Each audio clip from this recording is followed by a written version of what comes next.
Boa noite a todos que estão aqui presentes e pessoal de casa.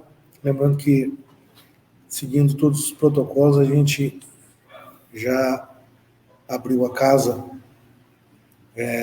para um número reduzido das pessoas que quiserem vir aqui presencialmente.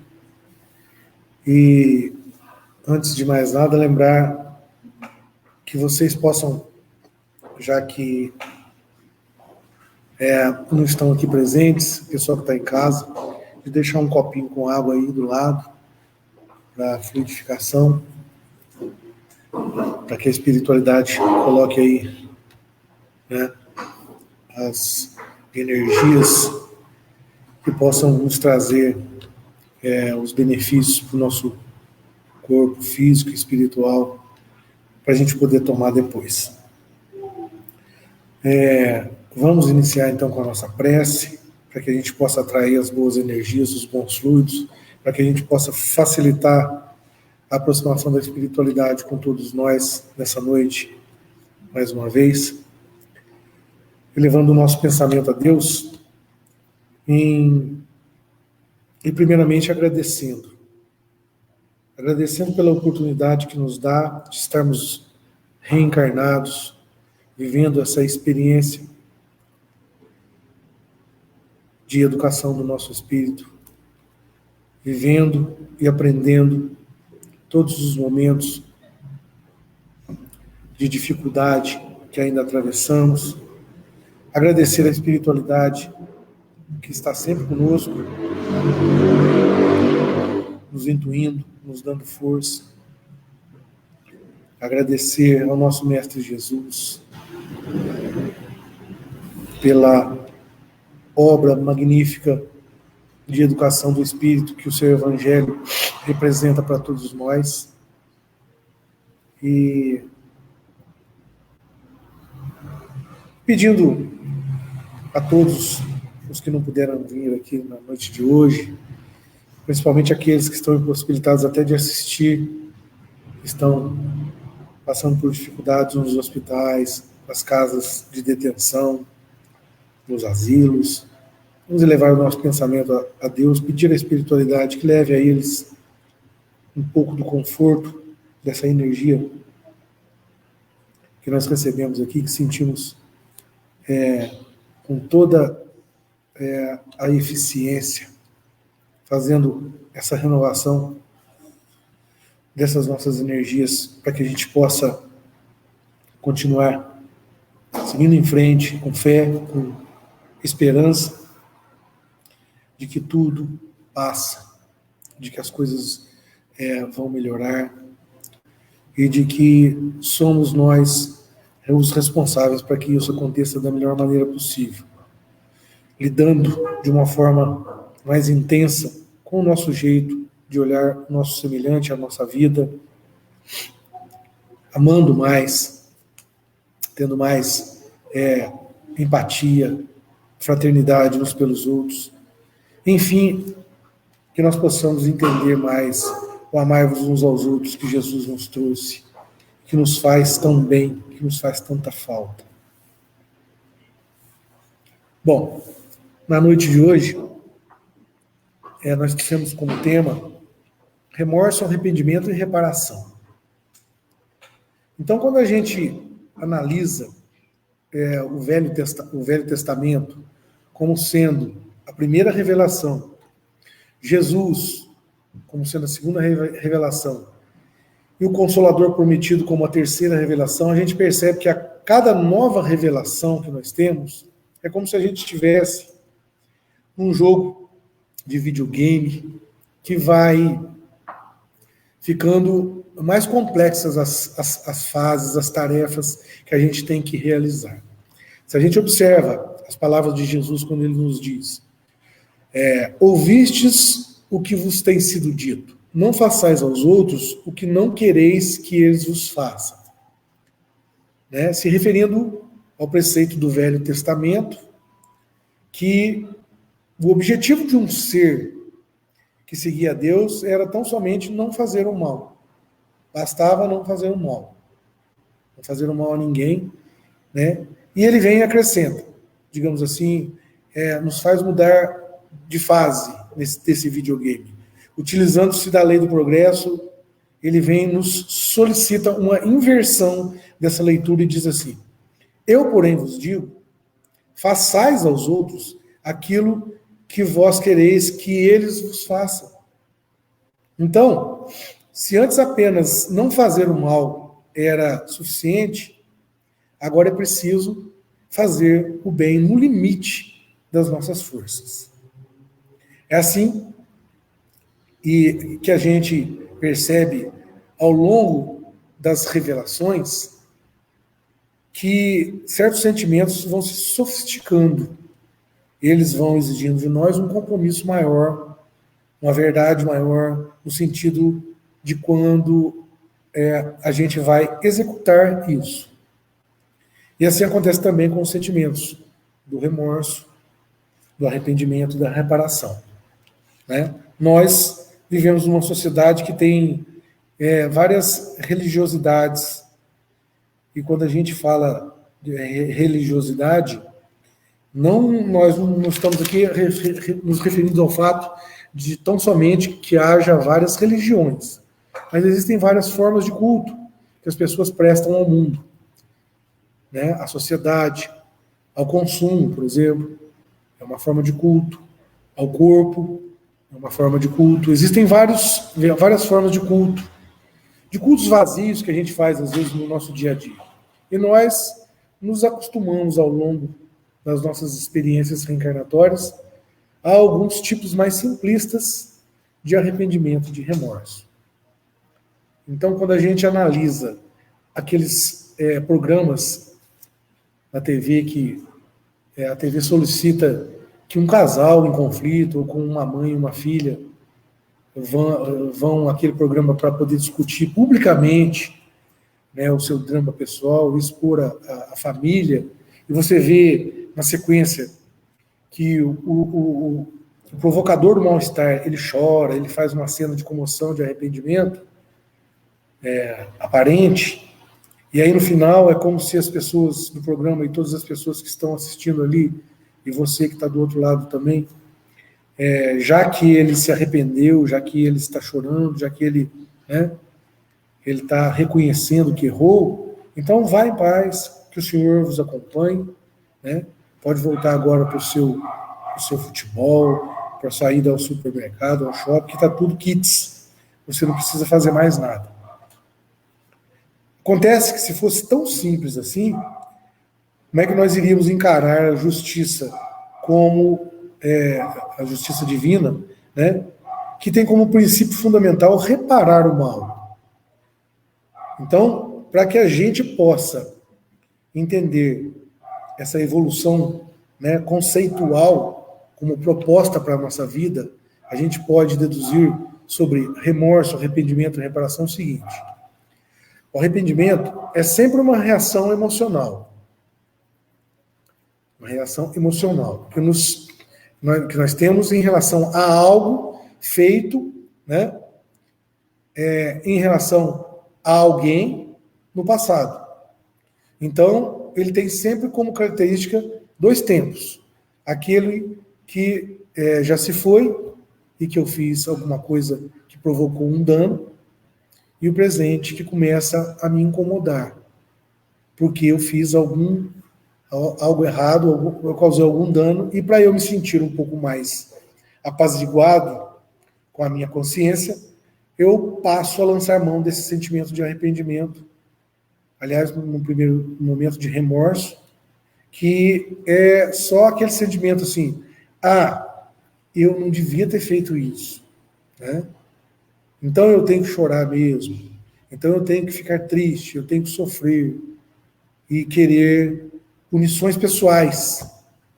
E a gente espera, né, quando faz isso, que as pessoas cheguem e nos consolem. Não é bem assim, né? Todo mundo erra, né? Fique tranquilo. E mesmo sabendo esse conceito também é correto. Se a gente esgotar apenas isso, parece que fica naquela percepção. Quando você fizer, né, de novo, a gente diz de novo. E continua tudo como está, porque assim vai se levando. Né? E a gente tem que lembrar que durante muitos milênios, nós experimentamos um tipo de arrependimento que era proporcionado a gente por uma outra pessoa, por um ser externo, durante muito tempo, até hoje ainda, né? Mas que a gente, que com a evolução dos tempos, hoje isso já não serve mais. Você ia a alguém, dizia que tinha feito até então, né, a essa pessoa que tinha cometido o pecado, e ela dizia para você, você diz assim, e está tudo resolvido. E a gente acostumou que bastava essa condição simples e pura para que as coisas ficassem tranquilas e a gente não tivesse mais que reparar nada, né? A partir daquele momento que nós confessássemos o nosso mal. Mas a gente pode se perguntar, se o arrependimento tem a ver com um evento passado, né? Não é tardio se arrepender? O que adianta se é em cima de algo que já aconteceu? No entanto, se você não se arrepende, né, e aí está a diferença do arrependimento para o remorso, é que você quer, no arrependimento, você quer a mudança de atitude. Geralmente, quem está em remorso é alguém que foi pego no flagra, vamos dizer assim. Né? Se ninguém tivesse visto, você, né, nem no remorso estava. Estava continuando a cometer o erro. Ninguém viu mesmo, né? Não é assim? E apesar da gente ter várias leituras das tradições espirituais de todas as culturas, né, que dizem, né, que e Paulo muito mais claramente nos diz, há uma multidão de testemunhas, que é a espiritualidade. Como você não é médium vidente, né, você acha que eles não estão ali, né, não estão vendo aquilo que você está fazendo. Por quê? Porque você também não está vendo eles. E aí, porque ninguém está vendo ninguém, não há por que você se sentir culpa e remorso. E aí a gente tem as estratégias para poder comover, né, as pessoas, para convencê-las de que a gente vai melhorar. A gente simula um comportamento que vai ser socialmente percebido como essa pessoa agora vai mudar. Vamos lembrar aqui que quando se tentou uma entrevista com uma... Não vou entrar em detalhes aqui, mas eu vou falar e vocês vão lembrar, aquela moça que, junto com o namorado e o irmão, ela assassinou o pai e a mãe, né? Eles tentaram, ela foi presa e tal, e eles tentaram uma entrevista com ela, e foi gravado um áudio que vazou, ela conversando com o advogado. O advogado dizia para ela assim, você tem que chorar, você tem que entrar com a cabeça baixa. E ela disse nesse áudio vazado, mas eu não quero. Por quê? Porque ali se viu que ela não estava arrependida de jeito nenhum. Então, quando uma celebridade, por exemplo, faz alguma coisa, vem o Relações Públicas, vamos dizer assim, e diz, olha, você vai com uma camisa preta, né, não escova o cabelo, vai com um óculos escuro, passe a imagem de arrependimento. E aí a gente analisa da seguinte maneira, será que Deus espera de nós somente essa representação social de que se arrependeu, né? O remorso, né? É muito mais que isso, né? No arrependimento há um desejo sincero de mudança de comportamento. Olha que interessante, se o remorso é fruto de uma descoberta externa, o arrependimento passa a ser fruto de uma detecção interior. Né? Eu não preciso que o outro perceba que eu errei, eu tomo consciência de que eu fiz algo equivocado e passo a exigir de mim mesmo uma reparação, antes de mais nada, uma mudança de atitude, mesmo que ninguém saiba, né, disso, mas eu sei, isso basta. Porque nós não vamos nos esquecer aqui, até porque não dá para esquecer, que conforme a pergunta de Kardec, onde estão gravadas as leis de Deus? E a espiritualidade vem e nos responde, de forma muito taxativa, na sua consciência. Então, a vantagem da lei de Deus estar na consciência é que se ela tivesse, por exemplo, na Bíblia, né, ela podia ser manipulável. Se tivesse só no Alcorão, se ela tivesse nos Sutras, no Torá, que são os livros sagrados, né, das tantas outras religiões, você tem como mudar, você tem como dar uma interpretação. Você tem como ler de forma que você quiser. Mas a consciência não. A consciência, ela vai lhe provocar. Então, quando você está em processo de arrependimento de verdade, você não foi flagrado pela sociedade. Você foi flagrado pela sua autovigilância. Sua própria autovigilância. O seu eu interior começou a se movimentar para que você desse o passo à frente. E aí, o arrependimento tem uma característica que é muito, muito, muito importante para que a gente, né, agora categorize esse sentimento como arrependimento, que é o que nós chamamos de empatia. E o que é empatia? É se colocar no lugar da pessoa. Eu estou me colocando no lugar da pessoa que eu prejudiquei. Eu estou me imaginando passando pelo que ela está passando e estou me sensibilizando com a dor que eu provoquei a ela e que ela está passando. Você começa a desenvolver uma linha de raciocínio dentro de uma linha de fraternidade com o outro que pode estar com muito ódio de você, né? Pode estar com muito ódio de você. E você começa a compreender, começa a passar a compreender que esse ódio não deve ser combatido com o teu ódio. Você está se colocando no lugar dela e sabe, né? Porque deixa o orgulho e a vaidade de lado, que foi você que provocou aquilo. Mas você começou a pensar, poxa, se eu estivesse no lugar dele, talvez a minha reação poderia ser muito pior do que a dele. Já é um outro passo. Você se coloca no lugar dele e coloca-se como a vítima agora das agressões que você mesmo fez. Então, eu já estou aprendendo com esse meu sentimento de arrependimento a reconhecer naquele ponto o outro, ele tem uma grandeza maior do que eu, porque eu fui o causador do mal. A reação dele aconteceu, mas talvez tenha sido proporcional ao mal que eu causei. Enquanto às vezes também, né, quando fazem comigo, eu reajo muito desproporcionalmente ao que me fizeram, às vezes até pior do que ele. Então essa linha de raciocínio é a que nós precisamos desenvolver. Às vezes uma coisa muito simples eu faço um estardalhaço. E claro, ainda tem as pessoas, né, que estão um ponto ainda mais adiante, mais avançado. E elas têm uma reação ainda muito pequena, apesar de uma coisa muito grandiosa que alguém possa ter feito a elas. Porque elas não sintonizam com o mal que você provoca, porque há sempre, né, a sensação de que o nosso mal-estar é provocado pelo meio externo. É uma outra forma de nós começarmos a encarar as coisas de uma maneira diferente. É o que nós chamamos da reforma íntima, né? Nós precisamos reformar o nosso jeito de ver as coisas.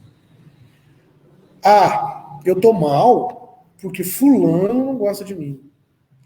Não, você tá mal, né, porque você dá ibope ao fato de que fulano não gosta de você. É sempre uma escolha sua, é sempre uma escolha interna, né?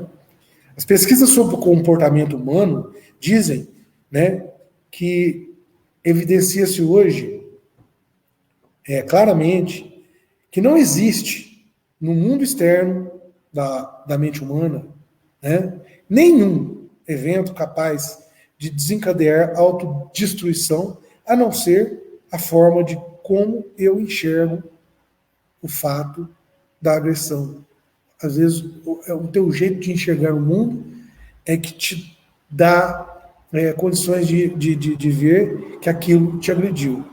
Né? Nada do que podem me fazer pode ser tão danoso para mim, né, que não seja a forma como eu enxergo o mundo e as coisas que me fazem. Né? Está em mim esse processo. No remorso, a pessoa não sofre uma sensibilização verdadeira, né? Mas no arrependimento, sim.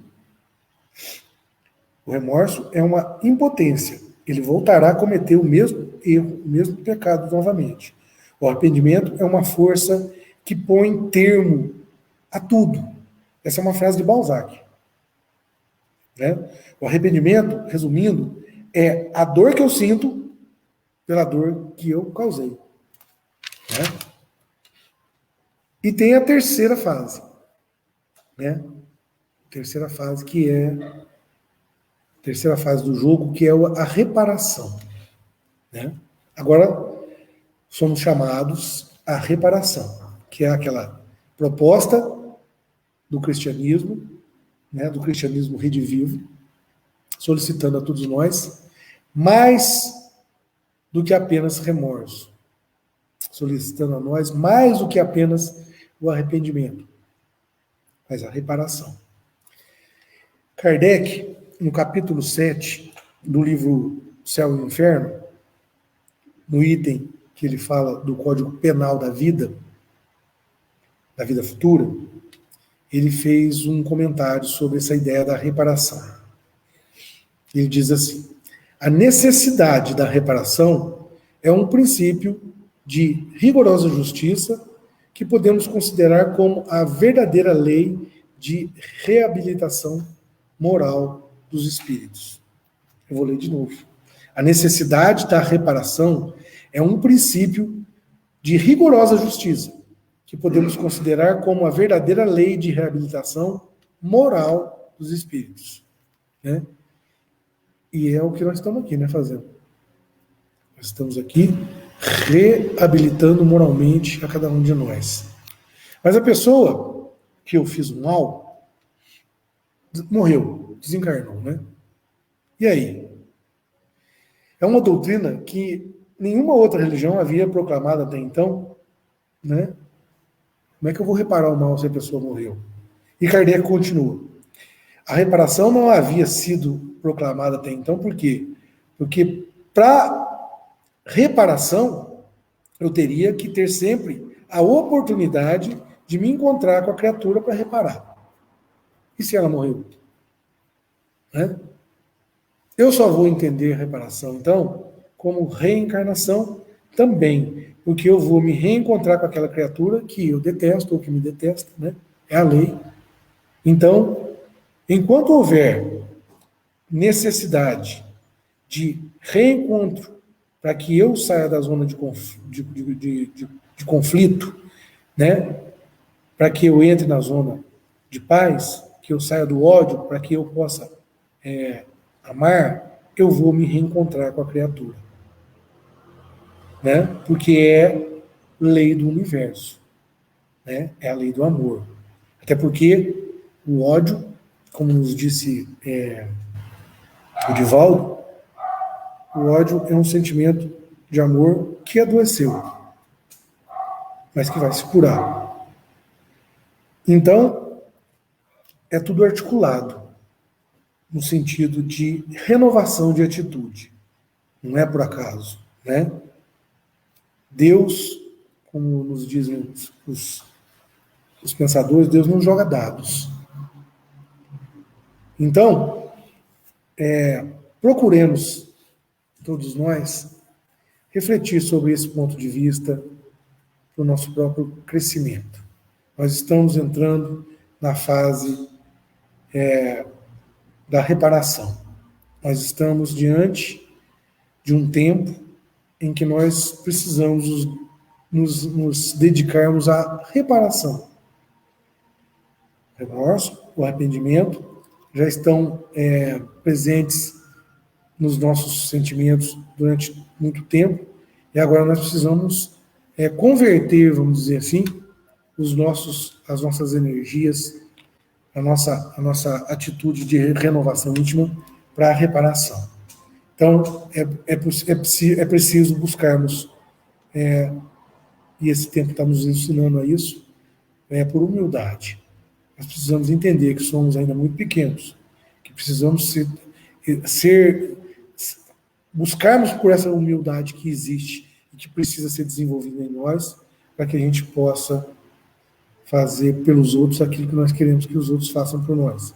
Essa tal da empatia que está tão em moda agora, principalmente nesses tempos de dificuldade que nós temos, né?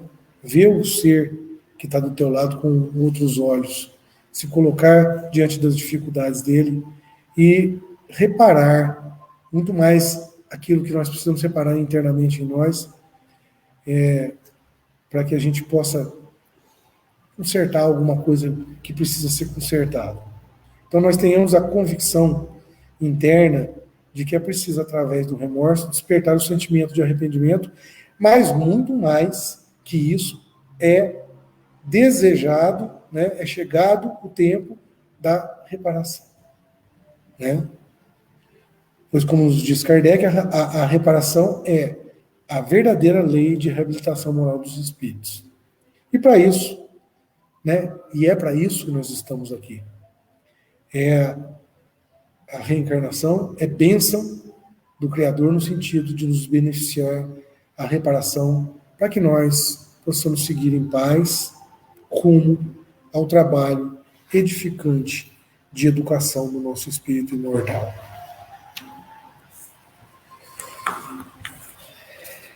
Então, agora a gente, nesses minutinhos finais, podemos, né? O pessoal que está em casa, se quiser tomar a sua água para que a gente possa fazer as nossas considerações finais e a nossa oração de agradecimento por mais um dia, mais uma oportunidade que Deus nos dá de estarmos diante de tão valorosos ensinamentos que o Evangelho nos traz, que a espiritualidade nos traz, agradecendo mais uma vez.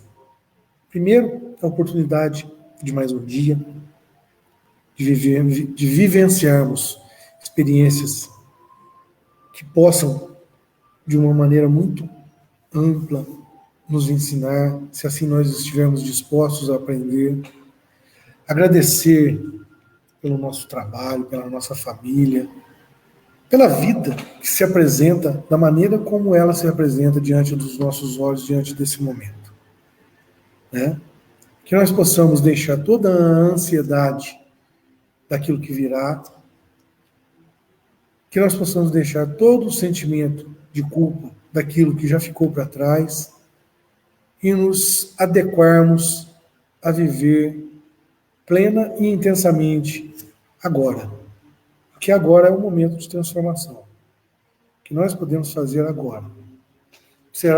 Observar a vida que se apresenta diante dos nossos olhos agora. Né? Caminhar juntos uns com os outros agora. Fazermos o melhor que nós temos para nós, para o nosso semelhante também agora. É isso que essas lições abençoadas desses dias de tanta dificuldade que nós vivemos e que nós temos certeza que vão passar, nos estão nos ensinando. Vamos nos dedicar a fazer agora aquilo para os outros que nós queremos que os outros façam para nós. Né?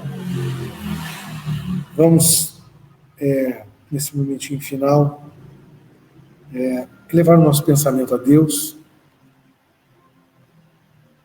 e a Ele pedir que esteja presente nas nossas vidas, como tem sido presente sempre, embora nós às vezes nos distanciemos dele, que Ele nos mostre o caminho, mesmo diante de todas as dificuldades, que nós possamos encontrar luz e paz na medida do possível, para que nós continuemos a nossa trajetória de fé, de esperança, mas principalmente de trabalho.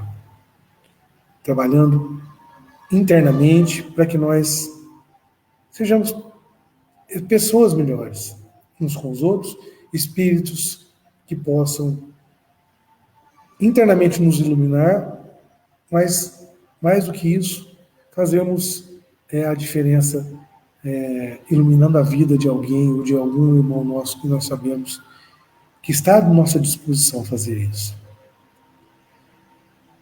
Que Deus continue nos dando força, fé e coragem, e que nós possamos estar aqui mais uma vez, na próxima quarta-feira, unidos em torno desse aprendizado, que para nós ainda é de muita valia e que é preciso que se estenda também para o nosso dia a dia.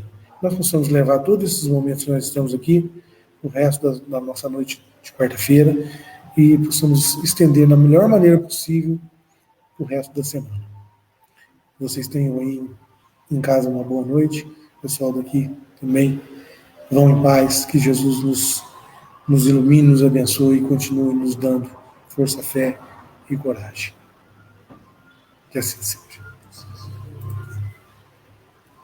Só fazer uma consideração, Marcelo.